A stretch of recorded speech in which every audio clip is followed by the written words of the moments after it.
اعوذ باللہ من الشیطان الرجیم بسم اللہ الرحمن الرحیم صلو علی الحبیب اللہم صلی علی سیدنا و مولانا محمد.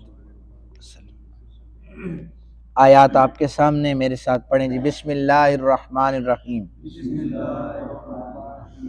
قُلْ نَهْبِطُوا مِنْهَا جَمِيعًا فَإِمَّا يَأْتِيَنَّكُمْ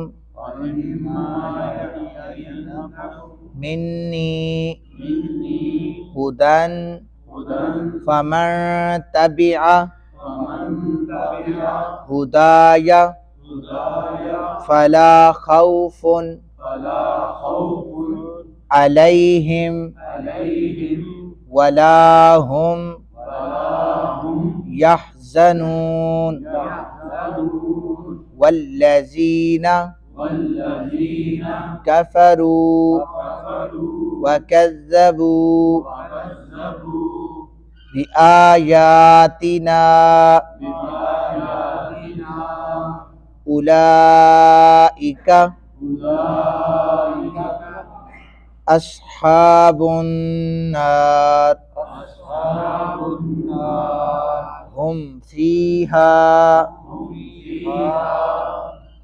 فِيهَا خالدون. صدق اللہ العظیم. قرآن حکیم کی جو آیات آپ نے تلاوت کی ہیں ان کا ترجمہ یہ ہے کہ ہم نے فرمایا تم سب جنت سے اتر جاؤ، پھر اگر تمہارے پاس میری طرف سے کوئی ہدایت آئے تو جس نے میری ہدایت کی پیروی کی تو انہیں کوئی ڈر ہوگا اور نہ وہ غمگین ہوں گے، اور جن لوگوں نے کفر کیا اور ہماری آیات کی تکذیب کی وہی لوگ دوزخی ہوں گے، وہ ہمیشہ دوزخ میں رہیں گے. یہ آیات کا ترجمہ ہے. کل جو میں نے آپ احباب کے سامنے آیت کا آخری حصہ انہ هو التواب الرحیم توبہ کے حوالے سے میں نے عرض کی تھی کہ اسے بیان کیا جائے گا. توبہ کا لغوی جو معنی ہے وہ رجوع کرنا ہے، لغوی معنی رجوع کرنا، اور اس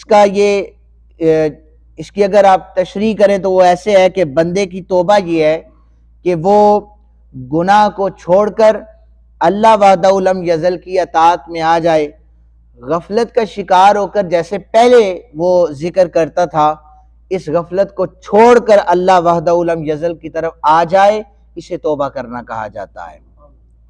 اور اللہ تعالیٰ کا بندے پر پردہ ڈالنا یہ ہے کہ اللہ اس کے سارے گناہوں کو جانتا ہے اور وہ اس پر پردہ ڈال دیتا ہے، اور آخرت میں وہ اس کو سزا بھی نہیں دے گا، تو اسے توبہ کہا جاتا ہے.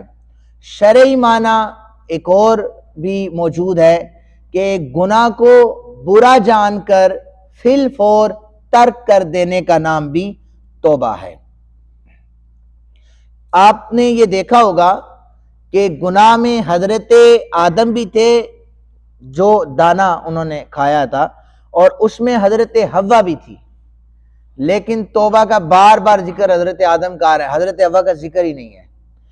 یاد رکھیں کہ ہمیشہ جو عورت ہے یہ مرد کے تابع ہوتی ہے، اس لیے بار بار آدم علیہ السلام کا ذکر ہے کہ آدم کا توبہ کرنا اصل میں حضرت حوا کی بھی توبہ ساتھ ہے، کیونکہ قرآن کا فیصلہ ہے دوسرے مقامات پر بھی کہ الرجال قوامون علی النساء، مردوں کو عورتوں پر حاکم بنایا گیا ہے. اس لیے گھروں میں بھی جا کر بتائیں کہ عورت جو ہے وہ محکوم ہے اور مرد حاکم ہے. کس کی چلے گی؟ مرد کی چلے گی. کس کی چلے گی؟ یہاں پر کوئی نہیں سن رہا، ڈرنے کی کوئی ضرورت نہیں ہے، بولیں کس کی چلے گی؟ الرجال قوامون علی النساء. قرآن کا حکم ہے کہ صرف چلے گی تو مرد کی چلے گی. اس لیے توبہ حضرت حوا نے، حضرت آدم کی توبہ کرنا اصل میں جناب حضرت حوا کی توبہ بھی اس کے ساتھ تھی. عبداللہ بن مسعود کہتے ہیں نبی پاک صلی اللہ علیہ وآلہ وسلم نے فرمایا گناہ کی توبہ یہ ہے کہ دوبارہ وہ گناہ کی طرف نہ لوٹے. توبہ یہ ہے کہ دوبارہ گناہ کی طرف نہ لوٹے۔ سیدنا ابو ہریرہ کہتے ہیں کہ اگر تم خطائیں کرو تو تمہاری خطاؤں سے آسمان پورا بھر جائے، پھر تم توبہ کرو، وہ اتنی کریم ذات ہے پھر تمہاری توبہ کو قبول کر لے گی۔ وہ اتنی غفور ذات ہے کہ آسمان بھر جائے نا، وہ اللہ تمہاری توبہ کو قبول کر لے گا۔ حضرت سیدہ عائشہ کہتی ہیں کہ جب کوئی شخص کبیرہ گناہ کرتا ہے، اس پر وہ توبہ استغفار کرتا ہے، اللہ رب ذوالجلال اس کبیرہ گناہ کو ختم فرما دیتا ہے۔ کبیرہ گناہ بڑا گناہ ہے نا، توبہ کرنے سے ختم ہو جاتا ہے۔ لیکن اگر کوئی صغیرہ گناہ کرتا ہے، کہتا ہے یہ تو چھوٹا گناہ ہے، پھر گناہ کرتا ہے، یہ بھی چھوٹا ہے، پھر گناہ کرتا ہے، چھوٹے چھوٹے گناہ کرتا چلا جاتا ہے، صغیرہ گناہوں پر تکرار اسے کبیرہ گناہوں کا مرتکب بنا دیتا ہے، اور کبیرہ گناہ کی توبہ جو ہے وہ کبیرہ گناہ کو زائل کر دیتی ہے۔ اس لیے دونوں سے اللہ تعالی ہمیں محفوظ فرمائے۔ ہم اسی لیے دعا کرتے ہیں اللہ ہمیں صغیرہ کبیرہ دونوں گناہوں سے بچنے کی توفیق عطا فرمائے۔ اور ایک نسخہ بھی دیتا چلوں، عبداللہ ابن عباس کہتے ہیں حضور نے فرمایا جس شخص نے استغفار کو لازم پکڑا، اب چلتے پھرتے اٹھتے بیٹھتے استغفار لازمی کیا کریں، استغفار کو لازم پکڑا، اللہ تعالیٰ اس کی ہر پریشانی کو دور فرما دے گا، ہر تنگی سے اسے کشادگی عطا فرمائے گا، وہاں سے رزق عطا کرے گا بندے کا جہاں پر گمان بھی نہیں ہوگا۔ کرنا کیا ہے؟ استغفار، استغفر اللہ استغفر اللہ، 5ویں کلمے کی استغفر اللہ ربی من کل ذنب، یہ آپ نے پڑھنا ہے، اللہ تعالیٰ رزق میں کشادگی عطا فرمائے گا۔ اچھا، یہاں پر جو پھر آج کی جو آیات ہم نے پڑھی ہیں کہ اب تمہیں نیچے اتارا جا رہا ہے، اس سے پہلے بھی ہم کل پڑھ کے آئے ہیں پرسوں کہ پہلے بھی یہی حکم تھا کہ تم سب قُلْنَا اهْبِطُوا بَعْضُكُمْ لِبَعْضٍ عَدُوٌّ، نیچے اتر جاؤ۔ آج بھی یہی ہے کہ تم سب نیچے اتر جاؤ۔ جو پرسوں ہم نے پڑھا تھا اس کا نیچے اترنے کا حکم یہ تھا کہ جنت سے آسمان کی طرف اتر جاؤ، آج ہم نے پڑھا اس کا مطلب یہ ہے کہ آسمان سے زمین کی طرف اتر جاؤ، آسمان سے زمین کی طرف اتر جاؤ۔ اب دار الجزا سے دار التکلیف کی طرف تمہیں بھیجا جا رہا ہے، ٹھیک ہے؟ پہلے تمہیں دار البقا سے دار البلا کی طرف بھیجا گیا، اب تمہیں حکم یہ ہو رہا ہے کہ دار الجزا سے دار التکلیف کی طرف چلے جاؤ، اور اس کی طرف منتقل تمہیں کیا جا رہا ہے اس لیے کہ تمہیں احکام شریعہ کا مکلف بنایا جائے گا۔ تم جب زمین پر جاؤ گے تو تمہیں رسالت محمد صلی اللہ علیہ وسلم کے جو نبی بھی آئے گا، تم اس کی امت ہوگے تو اس کی شریعت پر تمہیں عمل کرنا ہوگا۔ کفار اور منافقین بچا کرتے تھے پتہ نہیں کب جبریل کون سی احکامات لے کے آ جائے، ہمیں پھر سردیوں میں ٹھنڈے پانی سے اٹھ کر اسے وضو کرنا پڑے، ہمیں تلواروں کے سائے میں نماز ادا کرنی پڑے، تو وہ بڑے نفرت کھاتے تھے، منافقت کرتے تھے، پھر ٹل جاتے تھے۔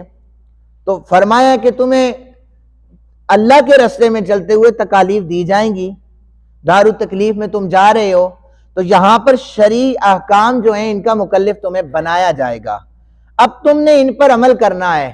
تو جو میرے نبیوں کے بتائے ہوئے راستے پر عمل کرے گا، میں اللہ وعدہ کرتا ہوں اسے دوبارہ اس کی جو جائے مقام تھی اسے جنت میں لوٹا دوں گا، اور جو میرے نبی اور میرے رسولوں کے احکامات پر عمل نہیں نہ کرے گا اسے جہنم کا ایندھن بنا دیا جائے گا۔ پھر فرمایا جیسے کہ انہیں خوف بھی نہیں ہوگا، انہیں غم بھی نہیں ہوگا، تو اس بارے میں فرمایا کہ اس لیے غم نہیں ہوگا جو میرے پاک نبی صلی اللہ علیہ وآلہ وسلم کے بتائے ہوئے رستے پر چلتا رہے، اسے کب خوف ہوگا؟ اسے خوف تو نہیں ہوگا نا۔ حضرت عمر والی روایت میں نے سنائی ہے کہ اے عمر، نیلی آنکھوں والے بڑے دانتوں والے فرشتے ہوں گے، عرض کرنے لگے حضور ساری چیزیں اپنی جگہ پر ہیں، ایک بات سمجھا دیں، کیا آپ کی سنگت میسر ہوگی؟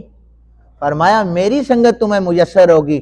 عرض کرنے لگے حضور پھر ان فرشتوں کا کوئی ڈر نہیں ہے۔ تو جو حضور کے راستے پہ چلے گا اسے نہ خوف ہوگا، اسے کوئی غم بھی نہیں ہوگا۔ تو یہ چیزیں ساری ان آیات کے اندر بیان کی ہیں۔ تو اللہ تعالیٰ سے دعا کریں اللہ تعالیٰ ہمیں قرآن پاک کو سمجھنے کی توفیق عطا فرمائے، عمل کرنے کی توفیق عطا فرمائے۔ وما علینا الا البلاغ۔